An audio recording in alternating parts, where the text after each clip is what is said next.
Onídúró mi ẹ ṣeun o. Onídúró mi ẹ ṣeun o. Tó bá jẹ́ ènìyàn ló dúró ni wọ́n ti máa kùn. Tó bá jẹ́ ènìyàn ló dúró ni wọ́n ti sá lọ. Tó bá jẹ́ ènìyàn ló dúró ni wọ́n ti máa kùn. Onídúró mi ẹ ṣeun o. Ṣó o ti gbọ́? Ṣó o ti gbọ́? Gbogbo ẹ̀yin fọ́pọ́tà Ìyábọ̀ Òjó ṣé ẹ ti gbọ́? Wọ́n ti release Bàbá Ìjẹ̀ṣà o. So ẹ lọ para yín báyìí. Yes, Bàbá Ìjẹ̀ṣà has been officially released from the prison as the court case continue. Ṣó tán yín báyìí? Tẹ́ ẹ fẹ́ para yín lórí ọ̀rọ̀ ọlọ́rọ̀. You guys will now come around and be saying different story, telling us what is not. Ẹ máa sọ ohun tí ò ṣe fún wa. You now be defending Mirage. Ṣó tán yín báyìí? Bàbá Ìjẹ̀ṣà has been released. Wọ́n ti fi ilẹ̀. Oníkálukú gbogbo wa la mọ̀rọ̀ gbọ́. Sọ̀rọ̀sọ̀rọ̀ tó ń sọ̀rọ̀ náà àmọ́ bó ṣe ń gbọ́rọ̀. You guys need to be careful. Wọ́n ti Bàbá Ìjẹ̀ṣà lẹ̀ o. Ẹ lọ para yín o. Ẹ káàsán dádì. Ẹ ra sà. Yes sir. Yes sir, ẹ má bínú sà, mo wà ní live ni. So bá a ṣe ń sọ lọ, wọ́n ti Bàbá Ìjẹ̀ṣà lẹ̀ o. Kọ́ọ̀tù ní kìtì ní yí Bàbá Ìjẹ̀ṣà máa lọlé. Wọ́n ti ní kó máa lọlé. Bí wọ́n ṣe ń bẹ̀rẹ̀ ẹjọ́ yẹn ti ń tẹ̀síwájú báyìí. Ṣùgbọ́n fún gbogbo ẹ̀yin tẹ́ àtáàkì wa ní social media, tẹ́ ní we are pedophile, ṣó tán yín báyìí. Àwo ò rèpù ọmọ rí, àdẹ̀ ní rèpù èèyàn, àwa níyàwó ńlé. Get báyẹn, ní rèpù ọmọ. But gbogbo nǹkan tó ṣẹlẹ̀ ní orí ọ̀rọ̀ Bàbá Ìjẹ̀ṣà yìí, ẹ̀kọ́ ló fi kọ́ èmi àti yín. Ẹ yé wanu yànmọ̀yànmọ̀ lórí social media, all because you have hatred for somebody, human like you. Stop hating on someone. Stop hating. Bíbélì sọ yí pé wádìí gbogbo dájúdájú kó di èyí tó ń jẹ́ òótọ́ mú ń bẹ̀. Wádìí gbogbo dájúdájú kó di èyí tó ń jẹ́ òótọ́ mú ń bẹ̀. You don't just conclude on what is not. Don't conclude on what is not. Tí ì rí ìdí òótọ́. You have not even heard from the second party. Gbogbo yín ti ń pariwo Bàbá Ìjẹ̀ṣà rèpù ọmọ, ó ṣe gbá, ó ṣàwo. When Princess now release the real video, still ẹlòmíì ọpọlọ ẹ̀ tún dome to the extent that wọn ò tún lè reason. You can't reason straight. You now be complaining. Bàbá Ìjẹ̀ṣà ṣe gbá, gbogbo ẹ̀yin tẹ̀ ń complain about Bàbá Ìjẹ̀ṣà yẹn. A lot of things you are doing on that people don't know about. Gbogbo yín pátápátá nínú yàrá yín, ẹ mọ nǹkan tẹ́ ń ṣe nínú yàrá yín. You know the atrocity, the crime that you are committing underneath. But you will not talk about your own. It is Bàbá Ìjẹ̀ṣà that you will be hating on. Ìdájọ́ ń bọ̀. Mo mọ̀ dájú pọ́jọ́ kan ń bọ̀. Mo mọ̀ dájú pọ́jọ́ kan ń bọ̀. Gbogbo ohun tó bá gbé ṣe ní kọ̀rọ̀ la ó gbé sí gbangba. Gbogbo ohun tó bá gbé ṣe ní kọ̀rọ̀ làwa yóò máa wò. Gbogbo ohun tó ń ṣe yẹn njọ́kọ̀jọ́ kan wọ́n gbé síta. All what you are doing secretly that you don't want people to know and you are hating on Bàbá Ìjẹ̀ṣà, one day your secret will be revealed. Àṣírí tiẹ̀ náà máa tú. Ìwọ ti yẹ pé nude picture ẹ ló ń sẹ́ni sọ́kùnrin online. Orí Bàbá Ìjẹ̀ṣà sọ. Ìwọ tó yẹ pé òun gba ọkùnrin oríṣiríṣi ọ̀nà ni. Orí Bàbá Ìjẹ̀ṣà, ìwọ tó yẹ pé cocaine ló ń gbé. Orí Bàbá Ìjẹ̀ṣà dìmú. Ìwọ tó yẹ pé olóṣó ló ń ṣe lábẹ́lẹ̀. Orí Bàbá Ìjẹ̀ṣà parọ́ mọ́. Bàbá Ìjẹ̀ṣà rape. Ṣé ìyá ẹ ló rape ni? Ṣé ìyá ẹ Bàbá Ìjẹ̀ṣà rape? Ṣé ìyá ẹ ni? You now be hating on the man.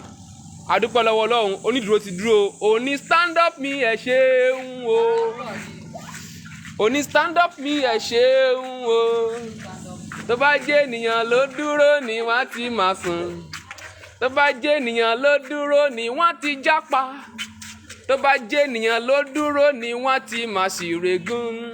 Oní stand up ní 2 months, about a month ago, mo post I made a comment on Bàbá Ìjẹ̀ṣà case on social media.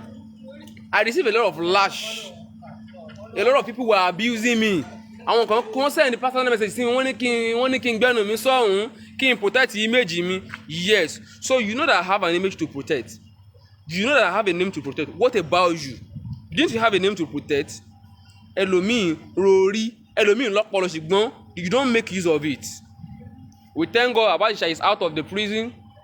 Adúpẹ́ lọ́wọ́ Ọlọ́run, àdúrà ti gbà.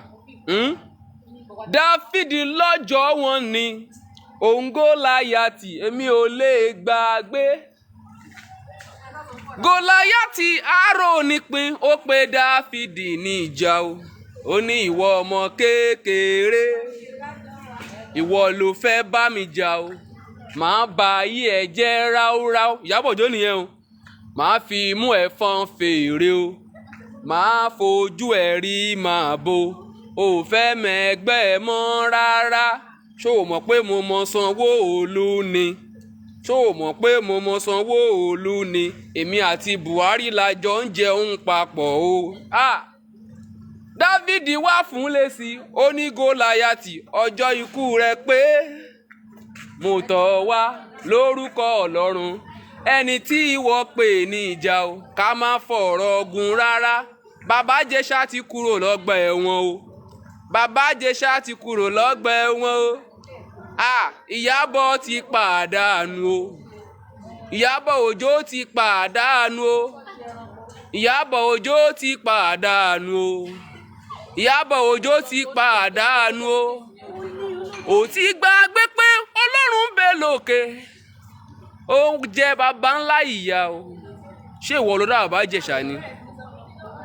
Ṣé ìwọ ló dá Bàbá Ìjẹ̀ṣà ni? You are not the one now. Ìwọ kọ́ ló dá Bàbá Ìjẹ̀ṣà now. Ìwọ kọ́ ló dá now. Now the court has granted his bail. Wọ́n ti ní kó máa lọ ilé báyìí nísìn. Now sọ pé Bàbá Ìjẹ̀ṣà o, sọ pé n tó ṣe dáa. Having an affair with a so-called, quote and unquote, 18 years old. Àmọ́ bóyá òótọ́ ni àbí 14 years rather. Àmọ́ bóyá irọ́ ni àbí òótọ́ ni. Ẹ jẹ́ kí kóòtù kó wọ́n béèrè fún birth certificate ọmọ yẹn níjọ́ tí wọ́n bí. First case pé wọ́n lọ report ẹjọ́ tí wọ́n rape ẹ̀. Tọ́n tí Bàbá Ìjẹ̀ṣà kọ́kọ́ rape ẹ̀. Case pé wọ́n lọ report Mórí Station ní kó wá fún wa ní evidence yẹn. These are the things that the court will request now. Ṣé àwọn tó wà ní kọ́ọ̀ṣọ́ orí wọn dàrú ni? Are they mad people like you? Are they mad people like you? They are not mad people like you now. Aṣọ alẹ̀ máa wọ̀ pé mo ti ń sọ̀rọ̀ yìí, ó ká mi mọ́ta ni, inú mi dẹ́ dùn mi. Torí ẹ̀ ni mo ṣe ń sọ̀rọ̀ yìí. Apostle King, thank you for watching this video. God bless you. I know you are with me. I know you are with us. Don't let me say with me. I know you are with us. But we don't have to hide under the pretense of people will attack us. Need that man hide that people will attack us. We don't have to hide under the pretense that people will say rubbish to us. No. You just have to come out and speak the truth. Come out and speak the truth. Baba Ìjẹ̀ṣà has been released. All glory to God. But still, we still need to intensify in our prayer for the man. Nobody is perfect. Nobody is an angel. Nobody is perfect. Nobody is an angel. And truly, once someone made a mistake, it is our sole responsibility as a good citizen of Nigeria to come out and rebuke him. Okay, what you have done is wrong. We have done that enough. But for somebody to come out boldly and saying, "Oh, what a property on láti bá yọmọ alákejì òun jẹ́," oh my God. Ṣé kò lẹ́bí ni? Ṣé kò bímọ tiẹ̀ ni? Ó mo gbọ́ pé ọmọ ẹ̀ kan ṣe birthday ní Turkey. Ibi àjẹta, ó travel lọ fly bọ́ ọmọ ẹ̀. Ó lọ ṣe birthday fún ọmọ ẹ̀. But ó náà lọ́mọ náà. Irúgbìn wo ló ń gbinlẹ̀ fún àwọn ọmọ ẹ̀ tó ń bọ̀? Your generation to come. What are you planting? Wo o lè gbin àgbàdo kó ká ilá ń bẹ̀. It is not possible. Kò possible. How on earth will somebody say mo kàn wá tó wà yẹ kó bí a ti ní good relationship together? Just say I come into your house and you say I should feel at home and you now set camera. Ọmọ yẹn wá fa ọmọ yẹn mọ́ra. Ọmọ yẹn náà wá ń súnmọ́ mi. And you call that rape. You call that rape. When the case first revealed, àròbóyá ibi tí wọ́n ti ń tí Bàbá Ìjẹ̀ṣà ti ń fọ́ lẹ́nu gangan ni. No thought that rẹ̀ sí ní gbogbo drama tí wọ́n ṣe bí àpò wọ́n shoot movie. Like they were shooting movie. And you see some girls, some Olosho girl online will come online and be what? And be hating on us and be lashing us online. Who are you? Who are you? You cannot think straight. All the celebrities that are doing illicit work online, they are doing illicit work secretly. And I follow one. You might be following them because of freebies. Don't fool online. Thunder will fire all of you. Thunder will fire all of you. I'm here for those people who came online some months ago. Don't shout nyama see me. Don't shout nyama see me. I'm here for you. Come out now. Come and beat me. Níbo la address ilé wa ná? Ẹ jọ̀ọ́, kí la address yìí báyìí? Wọ́n ti ẹ̀ lé wa. Yes, come out now. Come and beat me. Ìyẹn bá lọ́gbọ́n ìyẹn máa ń rorí ni. Kì í kàn ṣe nǹkan tó kò wá sọ́kàn ẹnu, àkọ́ máa sọ jáde anyhow. A pedophile. Abaji as a pedophile. Ìwọ gan. So, hello, let me tell you. Sin is sin. Let me tell you this fact. There is no difference between a pedophile and an olosho. Ṣó ń gbọ́ mi? Kò sí yàtọ̀ láàrin pedophile àti olóṣó. Ṣó ń gẹ́ nǹkan tí mo sọ báyìí nísìn? Kò sí yàtọ̀ láàrin pedophile àti olóṣó. Olóṣó ni ìwọ.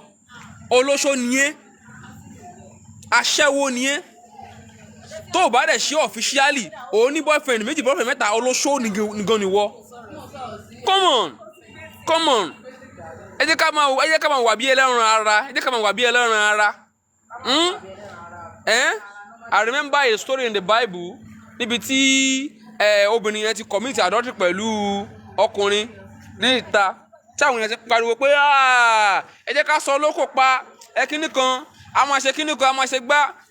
People castigated the woman. People said a lot of things about the woman. People lashing. People condemned her. And Jesus came around and he said, any one of you here that have not sinned should pick a stone, should use that stone and stone that woman. Before Jesus would look up, every one of them, they had disappeared.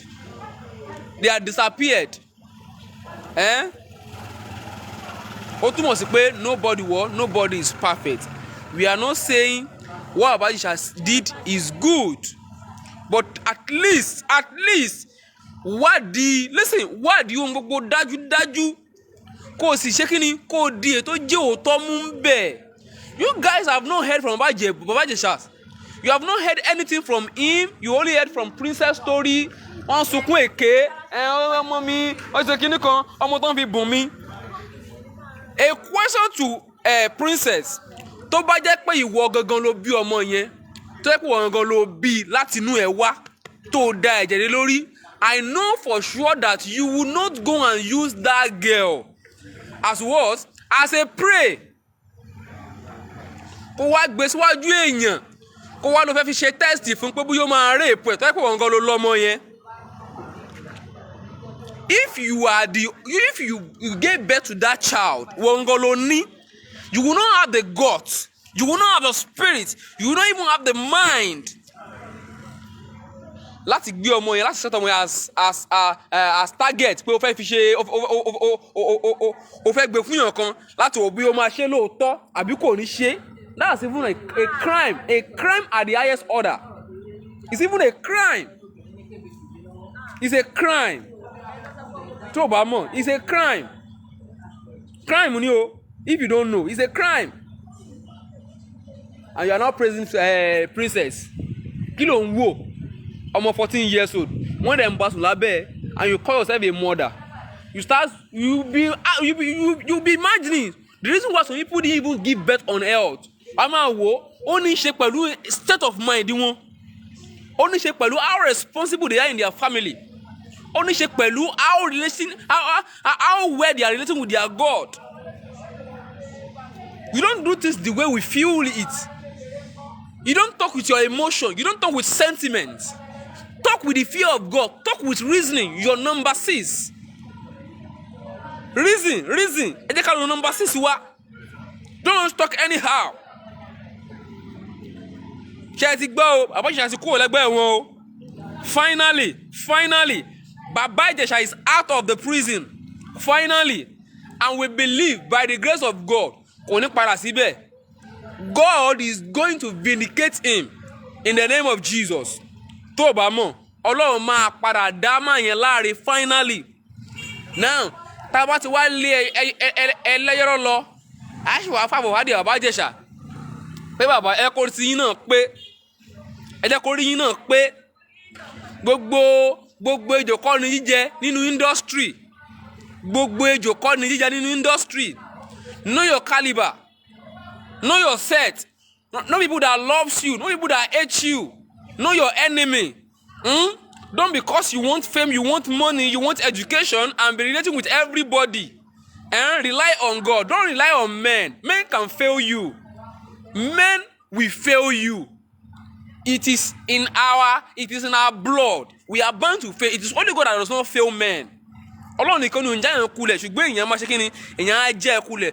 Tó bá gbẹ́kẹ̀lé èèyàn ó ti tán rẹ. Tó bá trust èèyàn ó ti tán rẹ. That is the life we live. That is Nigeria we are. That is the world we live in. Why trusting your fellow men? Even your friends, you don't trust them. People that are praising you behind in your present, they bite behind you. They say all sorts of things behind you. Things that you have not done, they are saying it. So why do you want to trust your fellow men? Why do you want to trust your fellow men? Ó ti gbàgbé pé Ọlọ́run bẹ lókè, a sọ̀rọ̀ máa yẹ o. Ìwọ kọ́ ló dá mi. Mo ń kọrin ẹ̀gbọ́n mi nìyẹn o. Ìwọ kọ́ ló bí mi. Ìwọ kọ́ ló wò mí dàgbà o. Arónípín o kú ìyà o. Ìwọ kọ́ ló Olúwa. Ẹ̀yin kọ́ lọ́lọ́run. Ẹ sì ń sọ̀rọ̀ bí Elédùmarè. A sọ̀rọ̀ máa yẹ o. Baba Ìjẹ̀ṣà is out of the prison. Officially out of the prison. Officially out of the prison. Some people will still ask me that now I'm supporting Baba Ìjẹ̀ṣà. If you say so, take it to the bank. Lọ́ fi yẹn withdraw. Lọ́ fi gbowó jáde ní First Bank or any bank tó bá ní ẹ. Take it to the bank. Lọ́ fi gbowó one bank. They will say now you are supporting Baba Ìjẹ̀ṣà. But then you were the one that was lashing Tope Alabi. This case is different, my brother, my sister. Oh yeah, that one. I don't want us to go to that side. I know one day I'm coming on board. People that are talking about what is different between the video you share about Iyabola Are and the video you share and the video you share about Tope Alabi. I have a day. I think Mama Bola have given me a role to play in that area. I have taken instruction from her to talk on that area. But not yet time. I'm still coming online one day to come and address that issue. I know our big sister and Tope Alabi, she has apologized to Alaseyori. But hello, the case I'm addressing here, I'm still coming back to address it. Now telling you the difference between the video Tope Alabi made and the video Iyabola Are made. The two videos, I'm going to tell you the difference between the two videos.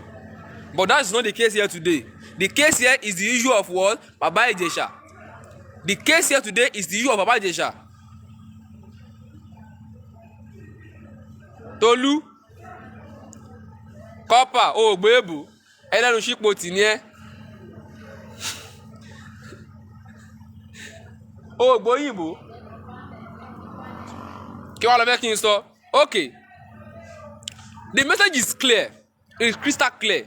Don't judge so that you will not be judged. You can correct, but when correction is turning to condemnation and judgment, oh my God, remember that when day is coming that you too you will stand what in the presence of men. Ntọ́ bá ṣe nísìwọ̀n nìwọ̀n náà máa gbà. Ká ló confirm ẹ̀ fún ẹ? I remember the day the news broke out. Baba Ìjẹ̀ṣà raped a minor. Who is a minor? What confirms that the girl is a minor? How do you know that the girl is a minor? So the only source in which you can confirm from is Princess and Iyabo. Those people that you see as your role model. It's a pity today that our youth does not see their parents and their father as a role model because of whom they are. You see people that you don't know. Someone you don't know. Iyabo Ojo for that matter, who has two children. Two children for different men. And those are the what? Those are your what? Those are your role model. Those are your role model. Iyabo Ojo, who has 2 children, for 2 different men. And those are your role model. Princess that doesn't have Adeori at home. Those are your role model that you believed in. It's even difficult for some people to believe in their pastor. It is even difficult for some people to believe in their Alhaji or their Afai at the mosque. That to believe in what? In Iyabo Ojo and Princess. They would rather believe in those 2 people than believing in their pastor. What a world we are. What a world. Baba Ijesha is released. Pare. Kill yourself. Pare. Abiko Olopo Kuso. Mo dẹ̀ gbàdúrà fún ọba tó ní ọjọ́ òní. Gbogbo àwọn tó ti ṣèlérí pé àwọn máa ta property wọn láti fi rán Baba Ijesha lọ court. Láti lọ sọ́gbà ẹ̀wọ̀n. Nísìnyí tó wájà ní báyìí nísìnyí. Lágbára Ọlọ́run tó lọ́jọ́ òní. Property yẹn wọ́n máa padà ta at last náà ni. Property yẹn wọ́n máa padà ta at last ni. Wọ́n máa ta ni. Come on. Some people just come. You support rape. You support kinikan. You support igba. You support awo. Ṣàrí fídíò yẹn online ni. You watch it, I watch it. Gbogbo ala rí fídíò yẹn. Gbogbo ala rí fídíò yẹn. Gbogbo nǹkan tí Princess sọ, gbogbo nǹkan tí Iyabo sọ. At the end of the day, story upon stories were being revealed. Oríṣiríṣi nǹkan. Ẹni tá a bá fọ Ọlọ́run bẹ̀ tí ò bá gbọ́ tá a fẹ́ fi bẹ̀. Wọ́n ní ìyá rẹ̀ bọ̀ lọ́ba Tọ́pẹ́ ọlọ́ba Iyabo Ojo ó bẹ̀. Wọ́n ní àwọn àgbàgbà òṣèré lọ́ba wọ́n bẹ̀. Still kò gbọ́. Ẹni tá a bá bẹ̀ tí ò bá gbọ́ tá a forúkọ Ọlọ́run bẹ̀ tí ò gbọ́ kí la fẹ́ fi bẹ̀. Ẹ ti mọ̀ pé irú ẹni bẹ́ẹ̀ yẹn kò sin Ọlọ́run. Ẹni tá a fi Ọlọ́run bẹ̀ tí ò gbọ́ ẹ ti mọ̀ pé irú ẹni bẹ́ẹ̀ yẹn kò ṣe kí ni kò sin Ọlọ́run. Ẹ ti mọ̀ nǹkan tó ń sìn. There's no need to say it out. You would have known what that person is worshiping. Wá ti mọ̀. Baba Ijesha is out of prison. Baba Ijesha bail has been officially granted. Gbogbo ẹ̀yin igbákejì pedophile tí ẹ pé Baba Ijesha ní pedophile. Kí lẹ ní láti sọ báyìí? Kí ni ìgbẹ̀tì yín náà yóò ṣe rí? Please, ẹ jẹ́ ká ronú ká tó sọ̀rọ̀. I'm not hating on anybody. I'm just here for those people that came here online some days ago, for some months ago, weeks ago, to come and lash me online because I made a post. I just made known my own opinion, my own personal opinion. Just imagine, lórí social media mi. If you know that because I made this video or my post, you don't want to be my friend, it is your own opinion. You are right. You have right to eat. You have right to eat. That is the life we are. That is the life we are.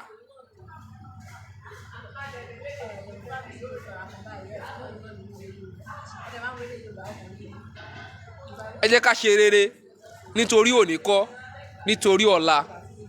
Ẹ jẹ́ ká ṣe rere nítorí òní kọ́, nítorí ọ̀la. Baba Ijesha is out of the prison o. Baba Ijesha is out of the prison. A dúpẹ́ lọ́wọ́ Ọlọ́run. Gbogbo àwọn tó lè kópa nínú ọ̀rọ̀ yìí. Mo bẹ̀rẹ̀ láti orí Yomi Fabiyi. Mo dúpẹ́ lọ́wọ́ yín. A dúpẹ́ lọ́wọ́ yín. Lágbára Ọlọ́run lásìkò tí ìṣòro tí yín náà bá tẹ́yìn náà bá ní ìṣòro, ẹ ó máa rí olùrànlọ́wọ́. Ẹ̀ẹ́dẹ̀ni tó máa dúró fún yín lásìkò ìṣòro tí yín. Nígbà tí ènìyàn wà ń bẹ̀ àti nígbà tí ènìyàn ò sí ń bẹ̀. Helpers of destiny will locate you when you are in the midst of trouble. Helpers will locate you. Helpers will locate you. Baba Ijesha is out of the prison. Ẹ jẹ́ ká máa ronú ká tó dájọ́. Ẹ jẹ́ ká máa ronú ká tó sọ̀rọ̀. Gbogbo ọ̀rọ̀ gan kọ́ ló yẹ ká dá sí. Baba Ijesha is out of the prison.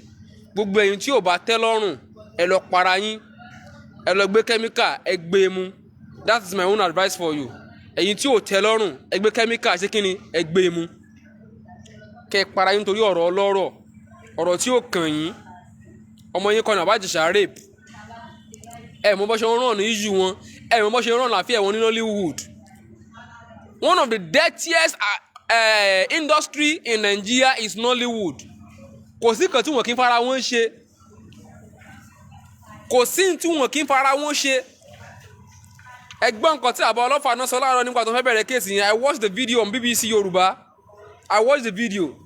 Bàbá ní is a norm sáàrin ara wọn káwọn bá ara àwọn sùn. Ó ní nǹkan ó ní kò jà wọn lójúmọ́. Kò jà wọn lójúmọ́ nítorí pé èèyàn kan wá fi pé òun ò rí èèyàn kan tó máa bá òun sùn mọ́ àbí èèyàn kan sọ pé òun ò fẹ́ òun mọ́ wọ́n wá set trap fún àbí wọ́n set trap fún. Ìwọ tó o bá sọ̀rọ̀ gidi lẹ́nu tó o rí ẹjọ́ yẹn pé gẹ́gẹ́ bíi pé bí àwọn méjèèjì ló jẹ̀bi mo gbàdúrà pé o ò ní bọ́ sí páńpẹ́ trap láyé ẹ o ò ní bọ́ sí páńpẹ́ trap.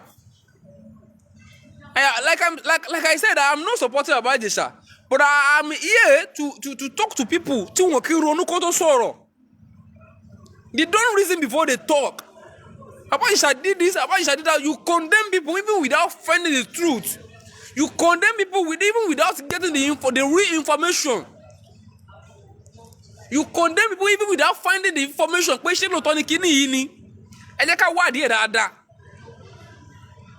You start saying rubbish. Ẹ̀sọ̀ kan tó wù yín. It is not in my doing to start blocking people. If not, I see some family and friends who still come to me and tell me that, guy, what you said is not good. I should go and delete that post. I said, delete what post? Is it your profile or my profile, for goodness sake? Ṣé profile ẹni mo fi make posting o? And I be telling me that, oh, advice mi kí n má bàa tarnish image mi, I should go and delete that post. For what? For my goodness sake. For what? Why would I delete that post? Why would I delete that post in first instance? Kí ló ti máa fi delete post yẹn? Ṣé fóònù ni mo fi type ẹ ni? Data tí mo ń lò, ṣé wọ́n ló rà fún mi ni? Ṣé wọ́n ló rà fún mi? Now you don't be controlling me on how I'm going to use my social media.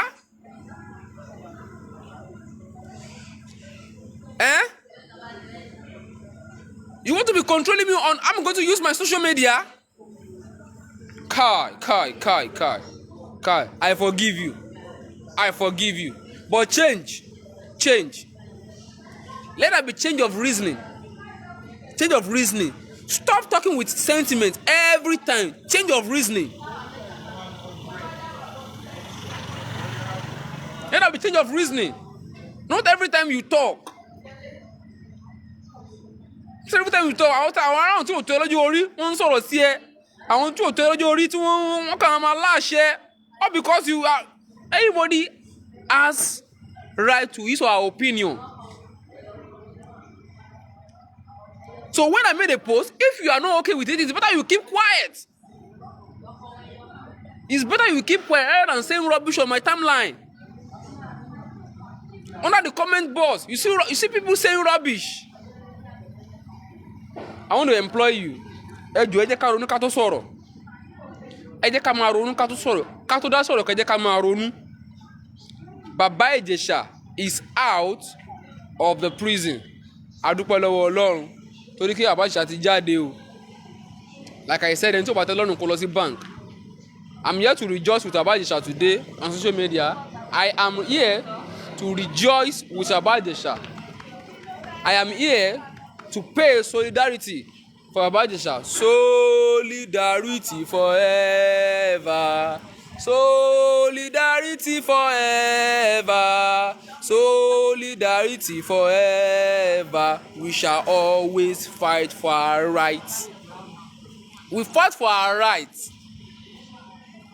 If Baba Ijesha is wrong, it is not the sole responsibility of you and I to say it is wrong. Let the court have the case. Let the court say the final say. They have the final say. The court will have the final say, not you and I. Ẹ jẹ́ kí ilé adájọ́ ẹ jẹ́ kí wọ́n ṣiṣẹ́ wọn. Let them do their work. So you are expecting everybody to be behind Iyabo Ojo. You are expecting everybody to be behind Iyabo Ojo. You are expecting everybody If you are watching me and you are listening to me anywhere you are in the world, and you feel like since this case has begun, you felt like everybody should be behind Iyabo Ojo and Princess, you are a devil. Why do we have word and opposite? Why do we have good or bad? If you feel like everybody supporting Baba Ijesha is evil, you are also evil. If you feel like everyone supporting Baba Ijesha or praying for him, they are evil, you are evil. Take that home. Put that at the back of your mind. You are also evil. So I want to use this media. I want to go now. I'm still coming back again to address this issue about Ijesha. I'm still coming back again. This is just a short video. I want to use this medium to congratulate Omiyinka Baba Ijesha. I want to use this medium to congratulate him. God bless you. Mo gbàdúrà pé ilé náà ti máa jẹ́ ẹ̀kọ́ fún yín àti ọgbọ́n fún yín. So you go home. This is the time to what? Not to celebrate. This is not the time to celebrate, but time to move closer to your God and ask him, why has this thing happened to you? Is for you to what? To learn. Gbogbo ohun tó bá ṣẹlẹ̀ sí yàn láyé láti kíni láti gba ẹ̀kọ́ kan mú tàbí méjì mú ni. Baba Ijesha, this is not the time to what? To rejoice, but time to what? Time to move closer to your God. Afẹ́nifẹ́re, ẹ ṣeun o. Ẹ fẹ́ rí mi? Ẹ dúró, ẹ jẹ́ n parí fídíò yìí. So congratulations Baba Ijesha. Congratulations to everybody. Congratulations to Yomi Fabiyi. Congratulations to Yomi Fabiyi. And at the same time, congratulations to Princess and Iyabo Ojo. You understand now? Congratulations to you. And to all Iyabo Ojo supporters, congratulations to you. So I'm going now. Thank you very much. Gbogbo ntara mo ṣe, ẹ jẹ́ ká máa ṣe lọ. Àríra ríra. Àríra ríra. Àríra ríra. Gbogbo wa la ó ríra wa. Bó ṣe burúkú ló bá mọ̀, ìwọ máa ṣe lọ. Tó bá jẹ́ rere ló mọ̀ ní tirẹ̀, dákun máa ṣe lọ. Mo mọ̀ dájú pọ́jọ́ kan ń bọ̀. Mo mọ̀ dájú pọ́jọ́ kan ń bọ̀. Gbogbo ohun tó bá gbé ṣe ní kọ̀kọ̀ la ó gbé sí gbangba. Gbogbo ohun tó bá gbé ṣe ní sánmọ̀ làwa yóò máa wò. Goodbye for now.